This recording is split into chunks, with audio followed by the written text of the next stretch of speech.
Hello दोस्तों। आज का हमारा टॉपिक है इंडियन हिस्ट्री। तो इंडियन हिस्ट्री के बारे में बात करेंगे दोस्तों। हर्यक वंश, मौर्य वंश, नंद वंश, शिशुनाग वंश, अशोक के बारे में आज बात करेंगे दोस्तों। दोस्तों, इस वीडियो से आपको कुछ भी सीख मिलता है तो इस वीडियो को लाइक और सब्सक्राइब जरूर करिएगा और अपने दोस्तों के साथ शेयर जरूर करिएगा दोस्तों। चलो दोस्तों, पहला पढ़ते हैं हम और जानते हैं क्या होता है दोस्तों। चलिए दोस्तों, पहला पढ़ते हर्यक वंश। तो हर्यक वंश कौन था दोस्तों? चलिए इसके बारे में पढ़ते हैं दोस्तों। तो मगध के सबसे प्राचीन वंश का संस्थापक थे बृहद्रथ थे। कौन थे दोस्तों? बृहद्रथ थे, जो मगध के सबसे प्राचीन संस्थापक थे दोस्तों। और उसके बाद बने बिंबिसार वंश। उसके बाद आया बिंबिसार वंश आया दोस्तों। तो बिंबिसार वंश का सबसे प्रथम शक्तिशाली शासक था। बिंबिसार वंश जो थे सबसे प्रथम शक्तिशाली वंश थे दोस्तों। और इनकी राजधानी थी ग्रीवरिज। ग्रीवरिज मतलब राजगीर थी दोस्तों। और उनकी राजधानी जो थी चारों ओर से 5 पहाड़ियों से घिरी हुई थी। 5 पहाड़ियों से घिरी हुई थी, जिनकी प्रवेश द्वार चारों ओर से पत्थरों से और दीवारों से घिरी हुई थी। पहले वजह से राजगीर लगभग अविजित बन गया था। जो इतनी चारों ओर से घिरी हुई थी दीवार से, पत्थरों से, तो इसके वजह से उनकी राजधानी लगभग अविजित बन गया था दोस्तों। और उनकी अपनी स्थिति मजबूत करने के लिए, जो बिंबिसार वंश जो थे, अपनी स्थिति मजबूत करने के लिए कैलाश, वैशाली और वृद्ध राजवंशों से विवाह संबंध स्थापित किए थे दोस्तों। और उसके बाद इनका पुत्र आया, बिंबिसार का पुत्र आया अजात शत्रु। कौन आया दोस्तों? अजात शत्रु। अजात शत्रु ने क्या किया? अजात शत्रु ने लिच्छवी राज्य की राजधानी वैशाली को जीतकर मगध साम्राज्य का हिस्सा बना लिया। जो अजात शत्रु जो था वो एक राज्य की राजधानी को, मतलब वैशाली राज्य की राजधानी को जीतकर मगध साम्राज्य में हिस्सा बना लिया दोस्तों। और उसके बाद उसने महात्मा बुद्ध को वेद वर्ण दान में दे दिया। किसको? महात्मा बुद्ध को दोस्तों। और उसके बाद अजात शत्रु बौद्ध धर्म का अनुयायी था, मतलब बौद्ध धर्म को बहुत मानने वाला था। उसकी राजधानी में प्रथम बौद्ध संगीति और महासभा हुई थी। किसकी राजधानी में? अजात शत्रु की राजधानी में दोस्तों। और उसके बाद दोस्तों मैं बोला था कि बिंबिसार का पुत्र था कौन? अजात शत्रु।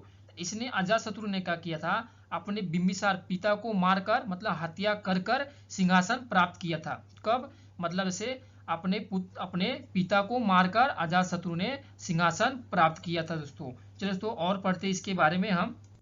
और उसके बाद अजातशत्रु ने अपने पिता की हत्या करके सिंहासन हासिल किए थे। तो अजातशत्रु का पुत्र जो था उदयीन, इसने अपने पिता की हत्या करके सिंहासन प्राप्त किए थे। तो इस शासन को बोला गया था प्रीतहिंद शासन। मतलब उदयीन के जो शासन काल में बोला गया था प्रीतहिंद शासन को बोला गया था दोस्तों। और उदयीन हर्यक वंश का अंतिम शासक था। उदयीन जो था वो हर्यक वंश का अंतिम शासक था दोस्तों। और उदयीन ने पाटलिपुत्र को अपनी राजधानी बनाया था। उदयीन जो था अपनी पाटलिपुत्र राजधानी बनाया था दोस्तों। अब पाटलिपुत्र वर्तमान में पटना को बोलते हैं। किसको? पटना को बोलते हैं। इस जगह पर उदयीन को जाता है दोस्तों, मतलब ये पूरी जगह उदयीन को जाता है दोस्तों। यह नगर जो पाटना नगर है, पाटना, वो गंगा और सोन नदी का संगम पर स्थित है दोस्तों। दोस्तों आज चलिए दोस्तों अगला वंश के बारे में हम पढ़ाई करते हैं। वंश के बारे में पढ़ते हैं। तो अगला वंश पढ़ते हैं। तो अगला वंश है शिशु नाग वंश। कौन सा वंश है? शिशु नाग वंश है। तो यह वंश जो था हर्यक वंश, अभी पढ़ाई की जो हर्यक वंश के बारे में। तो हर्यक वंश के एक सेनापति था। हर्यक वंश के एक सेनापति शिशुनाग ने उदयीन के जो पुत्र थे नागदश को हटाकर मगध के सिंहासन पर अपना अधिकार जमाया और शिशुनाग वंश का स्थापना की दोस्तों। और शिशुनाग वंश के शासन काल में राजधानी पाटलिपुत्र से बदलकर वैशाली ले गई। इसने क्या किया था? जो शिशुनाग जो था उसने पाटलिपुत्र राजधानी को बदलकर वैशाली ले गया दोस्तों। और इसके क्षेत्र का शासनकाल कालाशोक के शासन में दूसरी बौद्ध संगीति या महासभा का आयोजित किया गया। किसकी, कहाँ राजधानी में? कौन सी राजधानी में? तो वैशाली राजधानी में किया गया दोस्तों। और पहला कब किया गया था? अजात शत्रु के राजधानी में किया गया था। कहाँ किया गया था? अजात शत्रु के राजधानी में किया गया था दोस्तों। और दूसरा कब किया गया है? कालाशोक के शासनकाल में किया गया है दोस्तों। और इस वंश के प्रमुख उपलब्धि था अवंती को जीतकर मगध में मिलाना। अवंती एक राज्य था दोस्तों, उसको जीतकर मगध में मिलाना था दोस्तों। चलिए दोस्तों अगला वंश के बारे में पढ़ाई करते हैं। यह वंश इतना ही था दोस्तों, और इससे ज्यादा कुछ सवाल पूछने वाला है नहीं ज्यादा। चलिए दोस्तों नंद वंश के बारे में पढ़ाई करते हैं। तो नंद वंश का संस्थापक महापद्म नंद को माना जाता है। किसको? महापद्म नंद को माना जाता है दोस्तों। और पुराणों में महापद्म नंद को क्षत्रिय को नाश करने वाला तथा परशुराम को अवतार कहा जाता था। किसको? महापद्म नंद को कहा जाता था दोस्तों, पुराणों में कहा जाता था। और नंद वंश का अंतिम शासक धनानंद था। कौन था? धनानंद था। इसके शासन काल में सिकंदर ने भारत पर आक्रमण किया था दोस्तों। किसके शासन काल में? धनानंद के शासन काल में किया था दोस्तों। और धनानंद की चंद्रगुप्त मौर्य ने अपने गुरु चाणक्य की सहायता से हत्या कर दिए थे और मौर्य वंश का स्थापना किए थे दोस्तों। किसके? धनानंद को मार के दोस्तों। और चलिए अभी थोड़ा इंपॉर्टेंट पॉइंट पढ़ लेते हैं। तो सिकंदर भारत में आक्रमण कैसे किया था? तो सिकंदर भारत पर आक्रमण किया। पंजाब के राजा जो थे पोरस ने सिकंदर के साथ झेलम नदी के किनारे हाइप्रीटीज युद्ध लड़ा, परंतु इस युद्ध में पोरस हार गए। ब्यास नदी का आक्रमण करके सिकंदर के सिपाहियों ने आगे बढ़ने की इनकार कर दिए। बहुत थके हुए थे और सिकंदर ने कहा आगे बढ़ो, तो ब्यास नदी के किनारे आगे बढ़ने से इनकार कर दिए। क्यों? क्योंकि आगे नंद वंश का विशाल सेना खड़ा हुआ था। इसके वजह से सिकंदर के सिपाही आगे बढ़ने से इनकार कर देते थे दोस्तों अगला वंश के बारे में पढ़ाई करते हैं। अगला पढ़ते हैं मौर्य वंश। तो मौर्य वंश कौन थे दोस्तों? चलिए इसके बारे में पढ़ाई करते हैं। तो चंद्रगुप्त मौर्य ने अपने गुरु चाणक्य की सहायता से अंतिम नंद वंश शासक धनानंद को पराजित किए और 25 वर्ष की उम्र में मगध के सिंहासन पर बैठे और मौर्य वंश की स्थापना की। तो चंद्रगुप्त मौर्य जो है अपने गुरु की सहायता से, गुरु उनके चाणक्य जो थे, अंतिम जो नंद वंश के शासक थे धनानंद को पराजित किए और 25 वर्ष की उम्र में मगध के सिंहासन पर बैठे और अपने मौर्य वंश की स्थापना की दोस्तों। और चंद्रगुप्त मौर्य ने व्यापक विजय, मतलब बहुत ही ज्यादा विजय पाने के बाद अखिल भारतीय साम्राज्य की स्थापना की। किसका साम्राज्य की स्थापना की? अखिल भारतीय साम्राज्य की स्थापना की। और जस्टिन एक व्यक्ति था, उसने चंद्रगुप्त मौर्य की सेना को डाकू का गिरोह कहा था। जो जस्टिन जो था एक व्यक्ति, उन्होंने चंद्रगुप्त मौर्य की सेना को डाकुओं का गिरोह कहा था दोस्तों। और चंद्रगुप्त मौर्य ने तत्कालीन यूनानी शासक, चंद्रगुप्त मौर्य के तत्कालीन यूनानी शासक सेल्यूकस निकेतन को पराजित किए थे। किसको? सेल्यूकस निकेतन को पराजित किए थे दोस्तों। और सेल्यूकस था, उसने अपने मेगास्थिक निज को अपने राजदूत को चंद्रगुप्त मौर्य के दरबार में भेजा था। उसने मौर्य प्रशासन को इंडिका नामक पुस्तक लिखी। मतलब जो सेल्यूकस जो था अपने राजदूत को भेजा था चंद्रगुप्त मौर्य के दरबार में, और उसने पूरे अपने चंद्रगुप्त दरबार के रूप में उसने एक बुक लिखी जिसका नाम था इंडिका दोस्तों। और चंद्रगुप्त मौर्य ने स्वराज का प्रदेश जीतकर प्रत्येक रूप से अपने शासक में लाए। यही उसके गवर्नर पुनः गुप्त व्यस्त थे, जिन्होंने चंद्रगुप्त मौर्य ने सुदर्शन झील का निर्माण करवाया है। किसने? सुदर्शन झील का निर्माण किसने करवाया है? चंद्रगुप्त मौर्य ने दोस्तों। चलिए दोस्तों इतना ही इस चंद्रगुप्त मौर्य के बारे में। चलिए अगला शासक के बारे में पढ़ाई करते हैं दोस्तों। अगला पढ़ते अशोक। तो अशोक कौन थे दोस्तों? चलिए इसके बारे में पढ़ाई करते हैं। तो अशोक ने 273 ईस्वी पूर्व में सिंहासन प्राप्त कर लिए थे, परंतु 4 वर्ष तक उन्होंने गृह युद्ध में रहने के कारण अशोक ने वास्तविक राज अभिषेक 269 ईस्वी में ही हो गया था। 269 ईस्वी पूर्व में हो गया था दोस्तों। और सिंहली अनुश्रुति के अनुसार अशोक ने अपने 99 भाइयों की हत्या कर सिंहासन प्राप्त किए थे।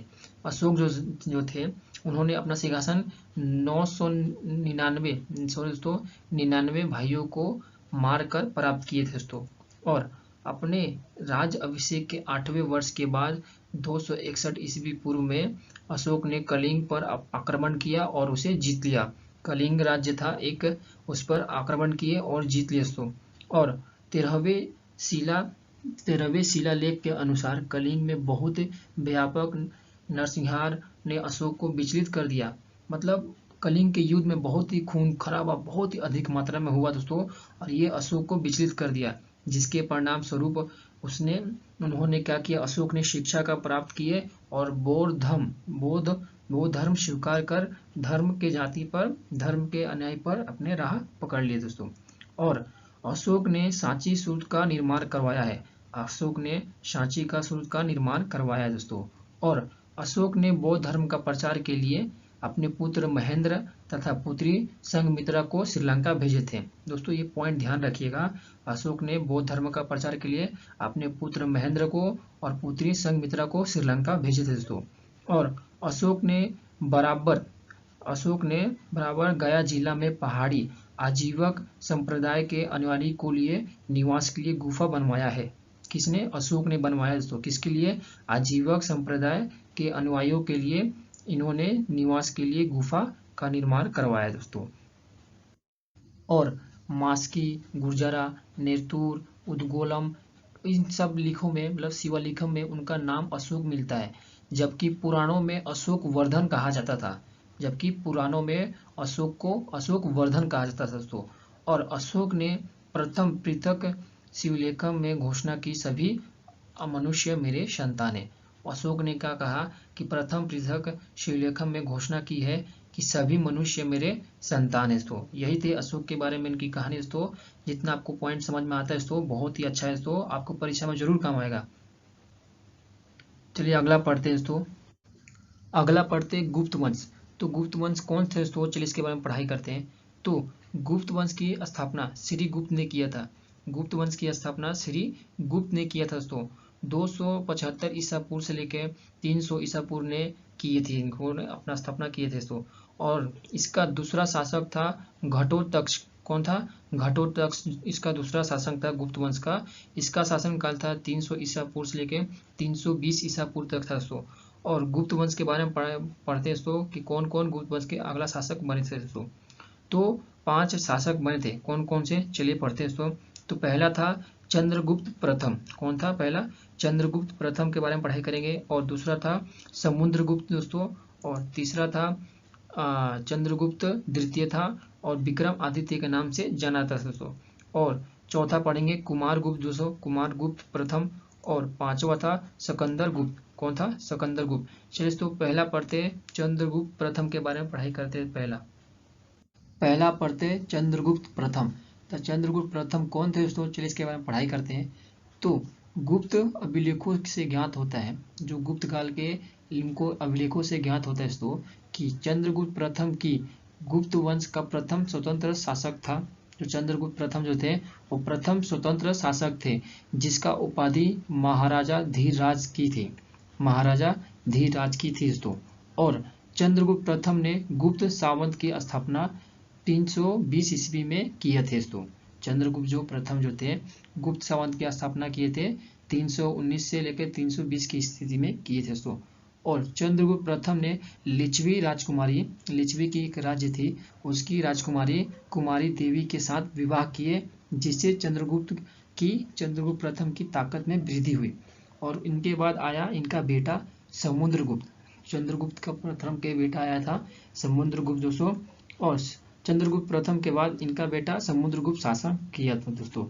और समुद्रगुप्त जो थे एक शासनकाल राजनीतिक तथा सांस्कृतिक दोनों से ही दृष्टि से गुप्त काल में सामाजिक उत्कल में काल में माना जाता है। तो समुद्रगुप्त हैं वो राजनीतिक करते थे और संस्कृतियों से अपने दोनों शासनों के से साम्राज्य में शासक माने जाते थे दोस्तों। और समुद्रगुप्त वंश का एक महान राजा योद्धा माना जाता था। समुद्रगुप्त जो थे अपने साम्राज्य में एक महान योद्धा जाने जाते थे, कुशल सेनापति, और कुशल सेनापति उनके थे। इसी कारण भारत में नेपोलियन कहा जाता था। समुद्रगुप्त एक महान राजा थे, महान योद्धा थे और कुशल सेनापति के वजह से इनको नेपोलियन के नाम से जाना जाता था, भारत के नेपोलियन के नाम से जाना जाता था दोस्तों। और समुद्रगुप्त एक उच्च कोटि के एक कवि थे। वो समुद्रगुप्त जो थे एक बहुत ही बड़े कवि थे, जो कविराज के नाम से कविता लिखते रहते थे। कविराज के नाम से कविता लिखते रहते थे। उसके सिक्के पर उनका बीना बजाते हुए विचित्र किया जाता है। मतलब जो उनके राज्य में सिक्का चलता था उनको बिना बजाते हुए एक चित्र दोहराया जाता है। दोस्तों अगला शासक के बारे में पढ़ाई करते हैं हम। अगला पढ़ते चंद्रगुप्त तृतीय यानी विक्रम आदित्य के बारे में पढ़ाई करते हैं। चलिए दोस्तों, तो चंद्रगुप्त तृतीय ने अभिलेखन और मुद्राओं से उनके नामों से जाना जाता है। इन विषयों पर पता चलता है जैसे कि देवश्री, विक्रम आदित्य, प्रतिरथ, सिन्हा विक्रम, सिन्हा चंद्र, अजीत विक्रम, विक्रम क्रमांक आदि उपाधि से इनको जाना जाता है दोस्तों। और विक्रम मतलब जो चंद्रगुप्त द्वितीय का काल साहित्य और कला का वर्ण युग कहा जाता था। मतलब विक्रम आदित्य के युग में उनको साहित्य और कला का वर्ण युग कहा जाता था दोस्तों। और इसने रजत मुद्रा का सर्वप्रथम प्रचलन करवाया है। किसने रजत मुद्रा का सर्वप्रथम किसने करवाया दोस्तों? विक्रम आदित्य ने करवाया है दोस्तों। और चंद्रगुप्त द्वितीय के दरबार में विद्वानों और कलाकारों का आश्रम था।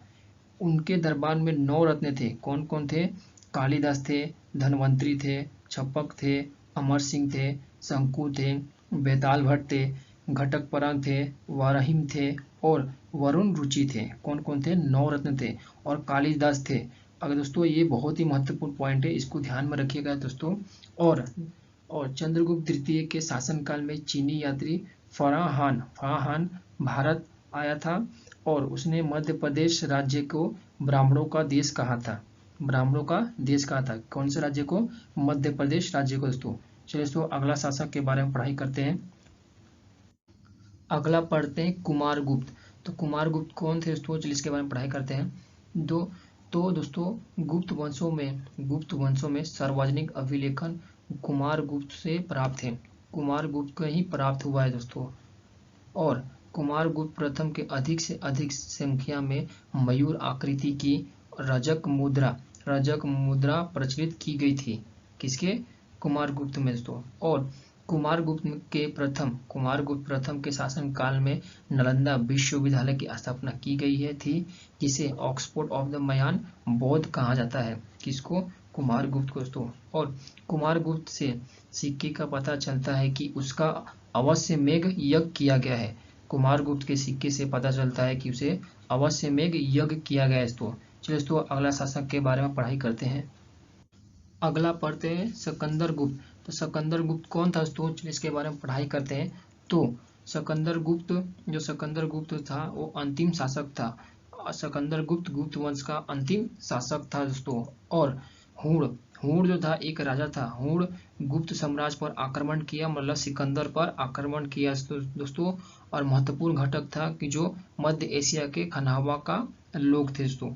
ये जो हुण जो थे खनावा के लोग थे और गुप्त वंश पर मतलब सिकंदर पर आक्रमण कर दिए। क्यों? क्योंकि सिकंदर जो था अपने राज्य के प्रजाओं को बहुत तंग करता था, तो हुण ने आक्रमण करके इनको बचाया और गुप्त वंश के शासनकाल को मतलब कलाओं को, इतिहास को और उनको अच्छे ढंग से रखा दोस्तों। और दोस्तों के अंतिम शासक जो गुप्त वंश के अंतिम शासक थे भानुगुप्त। कौन थे? भानुगुप्त या कुमारगुप्त तृतीय था दोस्तों इस वीडियो से आपको कुछ भी सीख मिला हो तो इस वीडियो को लाइक और सब्सक्राइब जरूर करिएगा, अपने दोस्तों के साथ शेयर जरूर करिएगा दोस्तों। धन्यवाद दोस्तों।